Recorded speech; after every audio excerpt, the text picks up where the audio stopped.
I'm going to moderate the next session. So for those of you who don't know me, I'm Sally Archer from the National Maritime Museum in Greenwich in the UK, also known as Royal Museums Greenwich. And I'm also, for my sins, ICMM Honorary Secretary General, working closely with Kristen and the EC.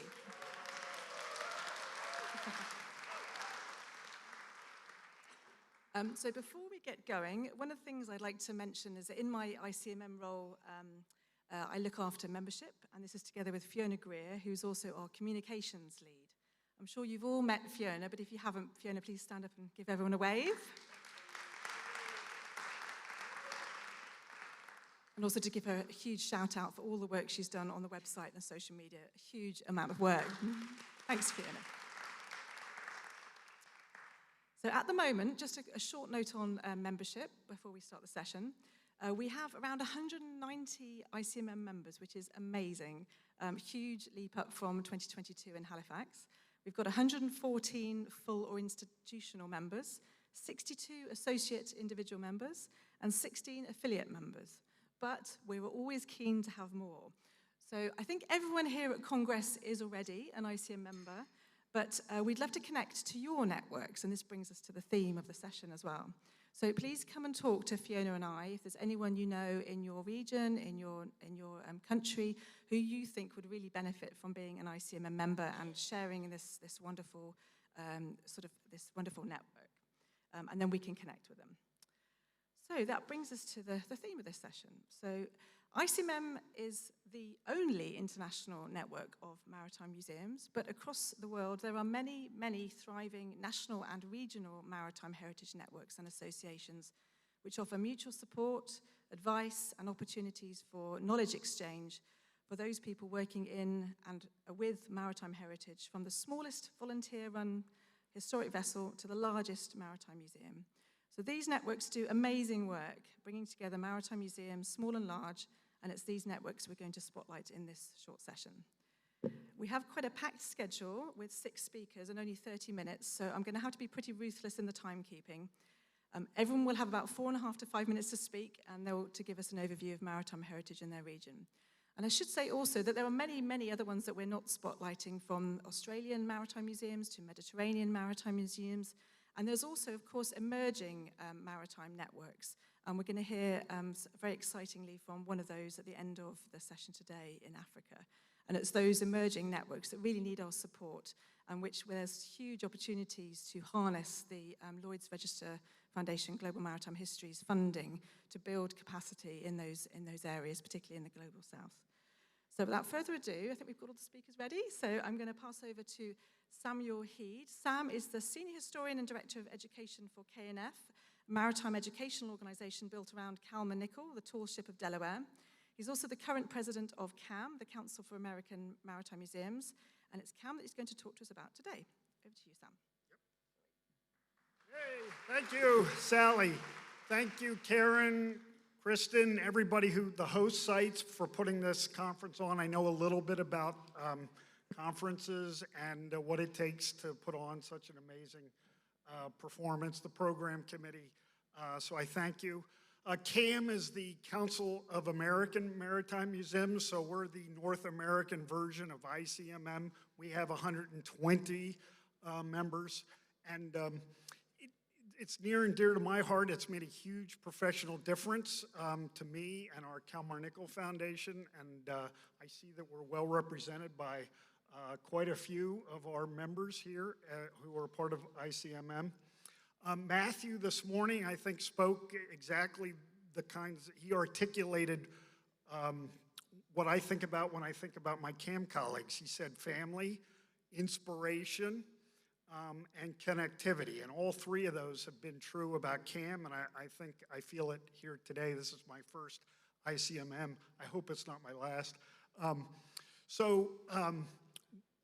We're celebrating our 50th year this year, so that's pretty good. We've been around a long time. We have 120 members. A pitch for you would be, we're going to be in Pensacola, Florida next year on April 9th, 11th. A great time to be in Florida if the weather appeals to you. The Naval, it's the Pensacola Lighthouse and Maritime Museum. There's great diving and wrecks and underwater archaeology there. There's the Naval Air Museum there. There's seaplane history there, and lighthouses. So I would urge all of you, you too could come to our conference if that appeals to you. With that, I will speak with Sally about maybe some of our CAM members, including Campodonico, who is not yet officially an ICMM member, and maybe we should be. With that, I'll bring you back up. Thank you.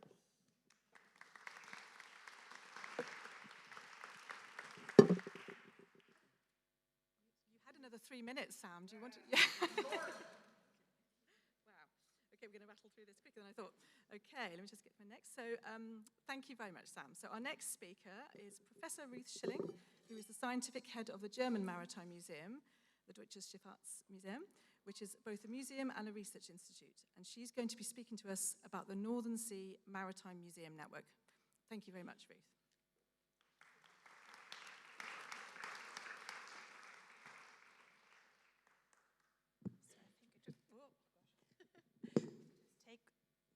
Take the micro, and I need to, well, it doesn't matter, I know what to talk about. Okay, so I was taught to know.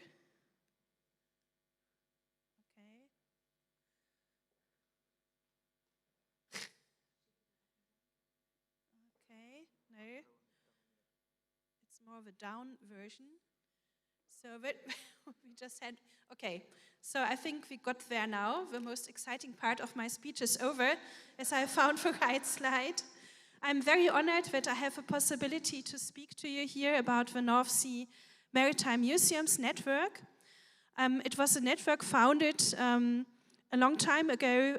I think it stemmed from a personal friendship and research companionship between directors in the North Sea region, so it combined Denmark, Germany, Netherlands, and the Scandinavian world.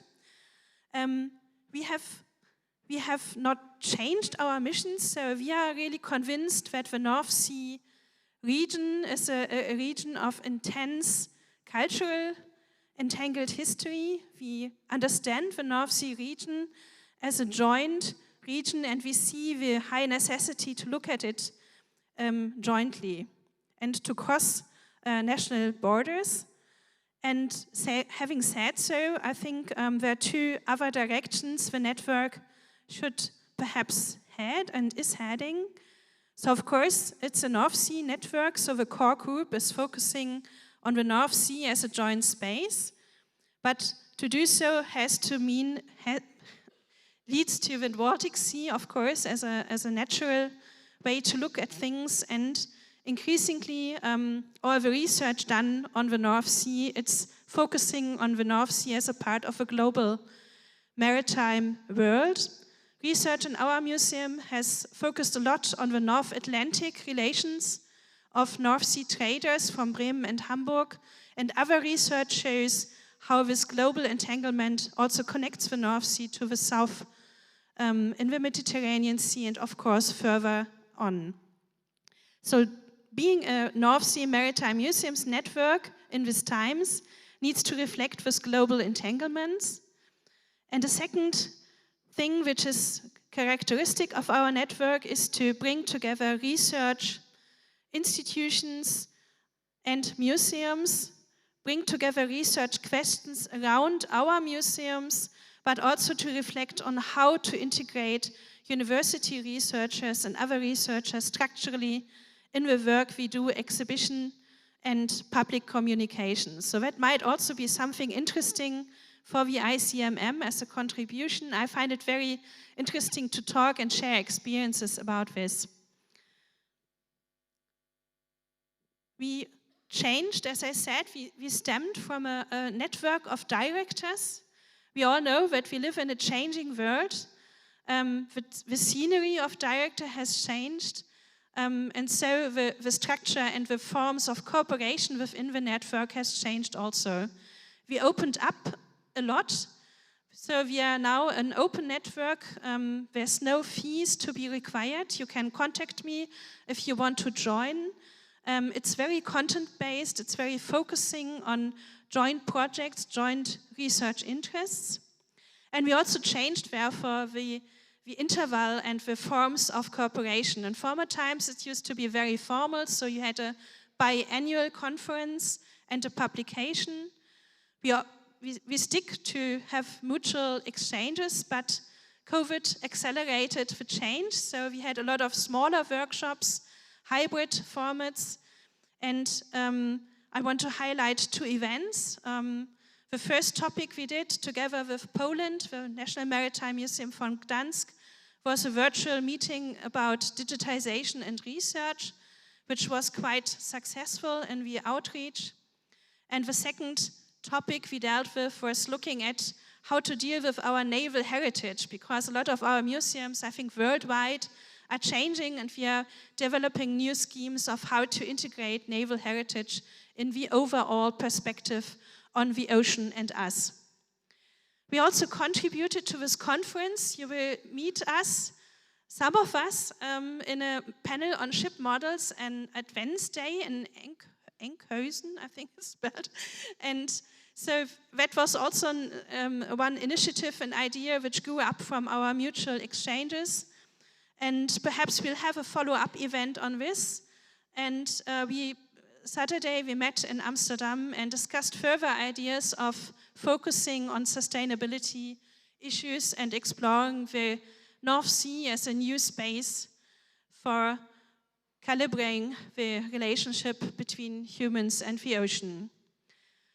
We range from Belgium to Sweden. We have a core group which is very active. We still need more active members, so please contact me. We have a rotating chair. Germany has been the chair for a couple of years, especially during COVID.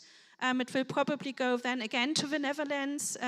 But we are, as I said, we are a very open, welcoming forum. So if you are not even based at the North Sea, but you find common issues, common topics, you would like to contact us. I think we already discussed here in the panel some topics we might have in common with African networks. Please just contact me, and you will be part then of a very open and lively, I think, discussion amongst colleagues. Thank you very much.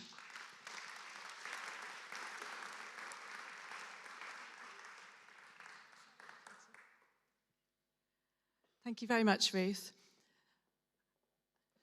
Now, delighted to introduce our third speaker, Mr. Feng Zhao, who is Director General of China Maritime Museum in Shanghai. Mr. Zhao is also the Executive Director of the Chinese Museum Association and the Chairman of the Committee of China Maritime Museums, which is what he'll be talking about today. So thank you very much, Mr. Zhao, for being here, and also to your colleagues for being here. And just to say that you can have a few more minutes than 4 minutes, because we're running ahead of time.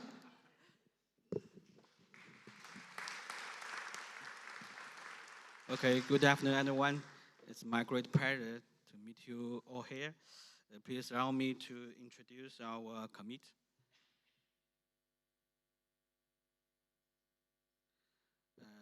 The Committee of China Maritime Museums was established on June 26, 2014 in Shanghai. It's a branch of Chinese Museum Association. We have 45 museum members around China, involving navigation, waterway transportation, ship, maritime circular, ports, customs, maritime affairs, navy, marine cities, for culture, etc.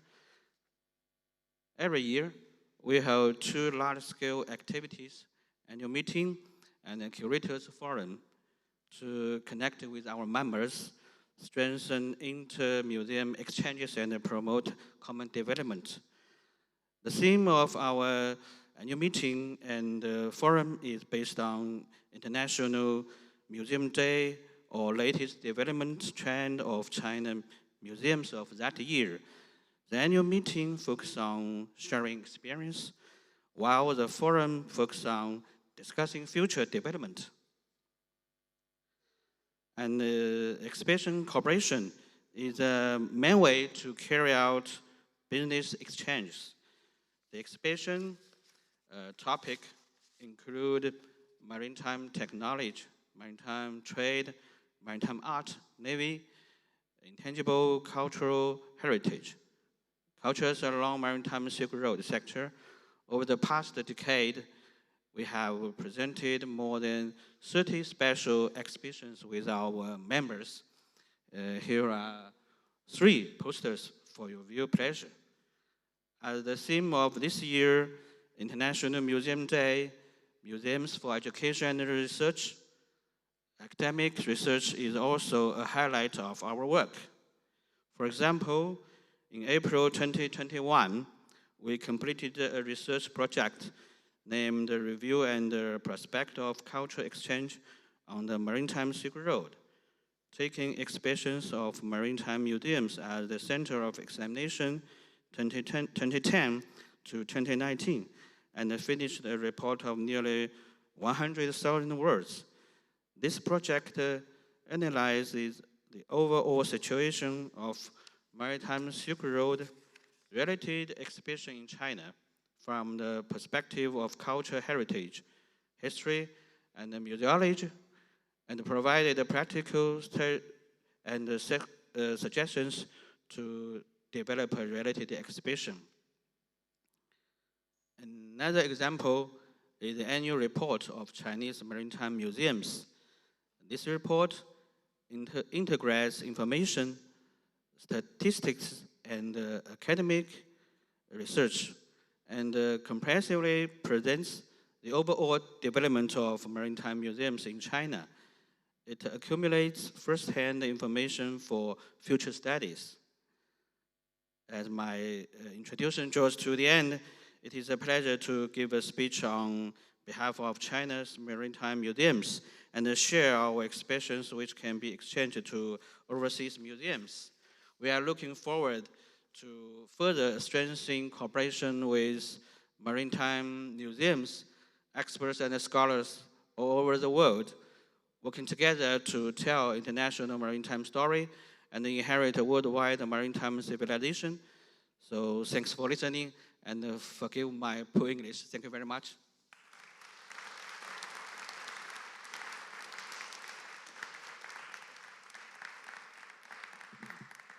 Thank you very much, Mr. Zhao, and you have amazing English, so thank you. We're very honored that you're here, and we're delighted to reconnect again with the China Maritime Museum. So I'm delighted now to introduce our next speaker, who is our 4th speaker, Pierangelo Campodonico, who is director of the Institution of MUMA, the Maritime and Migration Museums in Genoa, which includes the Galata Museo del Mare and 3 other museums. And Pierangelo is also a colleague on the ICMM Executive Council. Over to you.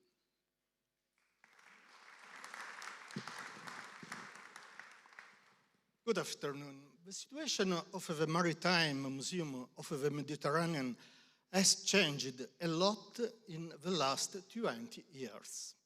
This has been mainly due to the action of the Association of Maritime Museum of the Mediterranean, ICMM, and to the presidents who have alternated in these years, from Elvira Mata, who many of you will remember, to David Agnola, who today holds this position. But what is today the situation of the museum in the Mediterranean? If 20 or 30 years ago, talking about maritime museum in the Mediterranean basin was mainly talking about military, naval museum, French, Spanish, Italian and Greek. Today, the situation is different. In addition to military museums such as Venice, Toulon, Istanbul, and La Spezia, we have 2 large museums, Barcelona, directed by colleague Garcia, and Genoa. But above all, there are 35 other smaller museums. The peculiarity of this museum is that they are the expression of the local coastal communities. Communities that is small towns of fishermen, sailors, salt workers. Communities that lived from sea work until a few years after the Second World War, when the context changed profoundly.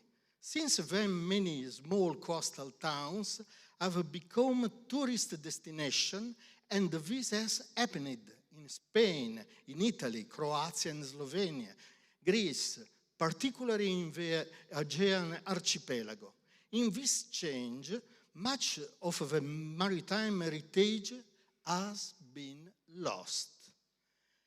The historic boats, the equipment and the tools, the technique, and also an intangible heritage made of beliefs, stories, rites, and celebrations.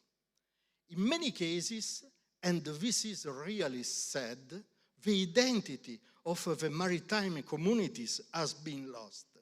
For this reason, the work done by small museums to recover some of the lost aspects is really very important. But what are the limits of this evolution? I believe that the major limitation is the lack of professionalism that instead exists in major museums, such as historians, art historians, museologists, registrars, anthropologists. The goodwill of all cannot compensate for these absences. As ICMM, we have responded by multiplying the opportunities for meeting. The next one will be in Sesimbra in Portugal for the 29th forum entitled, it is not a coincidence, Maritime Communities and Museum. One last observation before closing. We have an often mistaken idea of the Mediterranean, its cities and its peoples. The great nations of the Mediterranean are land nations. The maritime part in medieval and modern history has concerned limited and defined communities. For 2 millennia, the inhabitants of the Mediterranean have been farmers and citizens, not sailors. In conclusion, today ICMM brings together 37 maritime museums in the Mediterranean area. In addition, we have 27 associations and individual experts in maritime museology. We have a lot of work to do, but thanks to our colleagues, much has already been done. Thank you very much.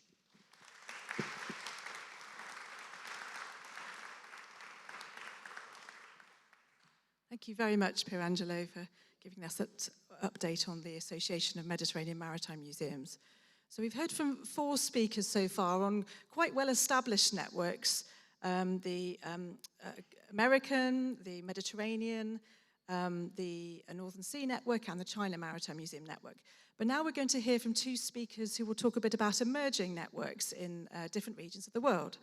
So just to get my notes back up, sorry. So it gives me great pleasure to now introduce Andrés Rodrigo, who is the director of the Museo Marítimo Nacional in Valparaiso in Chile, where we, of course, visited for the 2017 Congress, a fabulous Congress. So Andrés has been director since 2021, so it was after his time, and he's going to speak to us a bit about his work in reaching out to the Central and South American maritime museums and forming a network. So over to you, Andrés.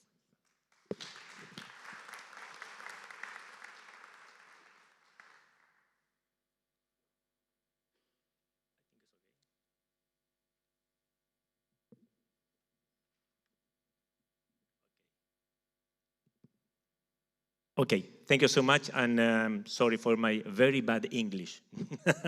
Okay, here we go. So good afternoon, everyone. And on behalf of my colleagues from Sesimbra and Barcelona, Andrea and Enrique, they are there. I am very pleased to present to you this report on our work that we started after the last conference in Halifax in order to share the objectives and goals of the ICMM in the countries of Spanish and Portuguese languages. Yes, during ICMM 2022, the directors of Ibero-American Museum who were in present at the conference had a meeting with the former president Matthew Tanner and advisor, also with Sally. Oops, what's going on here? There. Also with Sally. And among the topic discussed, we talked about the rich maritime history of the Spanish and Portuguese speaking countries, the participation of the Ibero-American Museum in the conference, and also about how to bring the conference closer to this museum. So in this context, I want to highlight that in 2022, the Spanish and Portuguese Museum represented only 5.7% of the ICMM member. And as you can see on the slide, and only 5 museums from South America. So that was the reality.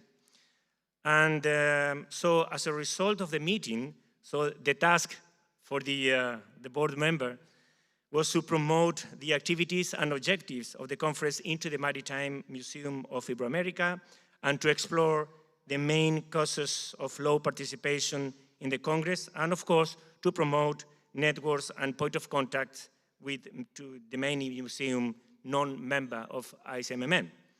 So then we created a working group with the director of Museo Marítim de Barcelona, Museo Marítimo de Sesimbra, and Museo Marítimo Nacional of Chile. Within the activities, we had a virtual meeting with 7 naval and maritime museums in Latin America. And also we had the opportunity to share the aims and goals of ICMM. We have also conversation with the directors of the Naval Museum of Madrid and Lisbon, and mainly we had the great opportunity to learn and exchanging ideas. So here, on this slide, you can see some of the virtual meetings that we organized. And here you can see some of the museums that we talked with, for example, museum from Spain, Mexico, Panama, Colombia, Ecuador, and also with Argentina, Uruguay, and Peru. So now I want to highlight and also to share some results and comments about this meeting. Firstly, the great opportunity we had to learn about the activities and challenges. Secondly, the Spanish and Portuguese-speaking museum have an important naval and maritime heritage and history. However, and we think that is very important, the vast majority of the museum consulted did not know about ICMM. And yes, in the case of the Naval Museum consulted, their participation in ICMM is made very difficult by financial priorities and a strong administrative bureaucracy. But in the LATAM and Caribbean region, there are many small museums with a rich heritage to share. Maybe the question is how to bring the conference closer to these museums. So some ideas to discuss, for example, how to connect large museums in the region with smaller ones. In some sense, how to expand networks using some members or some museum members as an anchor museum.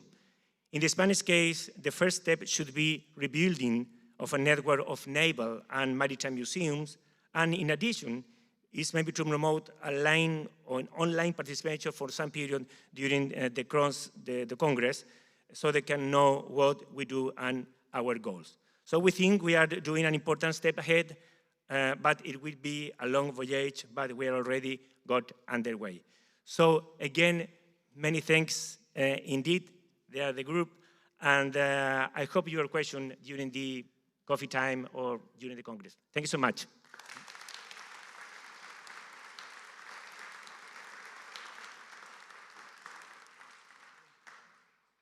Andres, thank you very much. I'm completely blown away by your presentation, because although we knew you were doing this work, we hadn't realized quite how much work you were doing with colleagues Andrea and Enrique as well. So I think another round of applause. Thank you so much. Muchas gracias. And apologies, I don't know how to say that in Portuguese. But I think it also highlights a very important point for ICMM, that we call ourselves an International Congress of Maritime Museums, but we do our proceedings in English, and we need to become more, we need to do better in terms of our ability to accommodate those of you with different languages. So that's something that is a work in progress for us, and having these linguistic networks like the Spanish and Portuguese network, and we hope a French network as well, and drawing on the work of the Chinese Maritime Museum Network, will help us to deliver this goal. So, thank you very much. We have one last speaker, and actually this is someone who will qualify as a member of your Portuguese and Spanish-speaking network. So, last but not least at all, I'm absolutely delighted to introduce Daniel Inoque, who is a historian and chair of ICOM-Mozambique, whom Kristen mentioned in her introduction this morning, is one of our ICMM and Lloyd's Register Foundation supported bursary recipients. I think this must be the first time we've ever had a speaker in ICMM from Mozambique. So it's a historic moment. So you are very, very welcome. We're delighted to have you. And we really want to expand in all countries in Africa as much as we can. So I very much hope this is the start of a great friendship between your country and ICMM. So with no further ado, over to you, Daniel.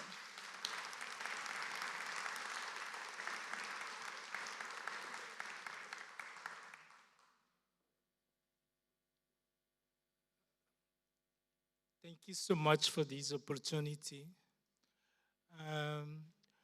When I was sitting there, I was thinking that I learned a lot with my colleagues who start share their experience with ICMM. I would like first to tell that I'm very thankful to Lyra's Register Foundation, who sponsored my presence here. It's my first time here, and I was thinking that I had a great challenge with this global network, because I think that First Africans as member affiliated is a great responsibility from me and for my continent to be part of this great movement. So, as you can see here, we call project of network of museum and maritime collections in Mozambique. I would like to stress here the collection, because we haven't got many maritime museums, but we have collections in many museums related with maritime heritage. So I will try to share quickly my presentation. My first notes is to emphasize and give honor of this guy here. You see on that slide. He's Manuel Gonçalves. We call them a father of Mozambican maritime heritage, because he's a person who make me. It's because I'm here because of him, and he died years ago. He's the man who, how can I say that, created, bring the idea to establish the first museums of this area, of this specializes in Mozambique. I would like to honor him to say thank you to this opportunity to give me to be with you, the global network of maritime museums. So I think that this slide is not much important, because Sally did my presentation. I'll go through my next slide. I like to share that after being involved with the fisher museums in Mozambique, we have this first project who is trying to do adventure of feature collection. We have two exhibition and museums is a part of our collection as a fisher museum, the first museum built in Mozambique, post-colonial by the ground. I had this opportunity to work with this first. Here you can see the professors from Pedagogical University of Maputo, who help us to inventory and research to establish these first museums of maritime heritage in Mozambique. They was very crucial team, help a lot us to develop this project that connect us with the world in this area. This is a part of the pieces of the research we developed together. He's in north of Mozambique. We have to share this. It was a first opportunity I had as a research to go to the field and be with professors to start my research as young researchers in this area. And this second project was when I was out of the museums. I moved to university, and I got opportunity to be in a project, another one with Nottingham University, where we're trying to understand which connections we can find between community, coast community, and these maritime museums. As you know, many of museums in Africa are colonial museums. I think that this word is very strong, but I didn't find another word to say. It's a colonial museums. So many of them, as a result of this research, says that the Africans people that not be connected with these museums. That's why we have to work hard to bring another narrative to connect these two parts of the world. That's why I think that when Felice told that there is opportunity to dialogue about this. So that's why I think that going to my last slide, we on the stage, in this stage of our networking, we are trying to develop the legal framework to know how we're going to operate in Mozambique. We are surely that it is this network is behind the ICOM-Mozambique National Committee. And we think that the big challenge is different that many of you here is not so only to involve the research and professional and maritime museums and collections, but we want to involve as well operating from tourism, and even maybe the community must be involved in our network. We think that must be a network which we have opportunity to think global, but local. Think global in local places. And we think that one of the concepts we can think as well to do it as a part of our thoughts is blue economy. I hear today about ocean economy. I never hear this word. I think that you have to think a lot deep about it. Maybe it could be another concept we're going to think about when we talk about our networking. And finally, I'd like to say that this is a great opportunity to be in touch with you. And we think that this global maritime history is a time to talk with, to be in dialogue with the South global history as well. Because we think many the world and what they hear here think that the soul cannot be global. It's a global as well.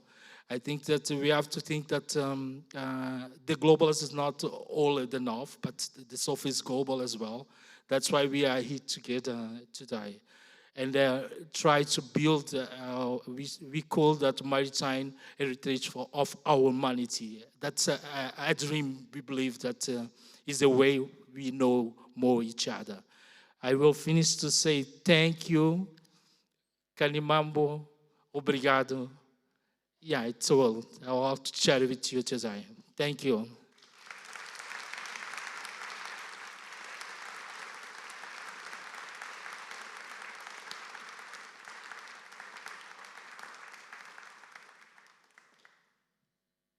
Thank you so much, Daniel. That was really inspiring, and we wish you well in your efforts to create a maritime heritage network there. We hope we can play a part in supporting that through the Lloyd's Register Foundation grant, if possible, and we look forward to having more discussions with you.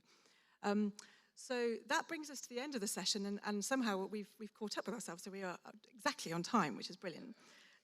So I just wanted to say thank you so much to all our speakers in this session. I think it really shows the diversity and the richness of maritime museum networks all around the world and at the grassroots level, and the way that all those different networks support ICMM and how we can support you is just fantastic. So please join me again in thanking all our speakers.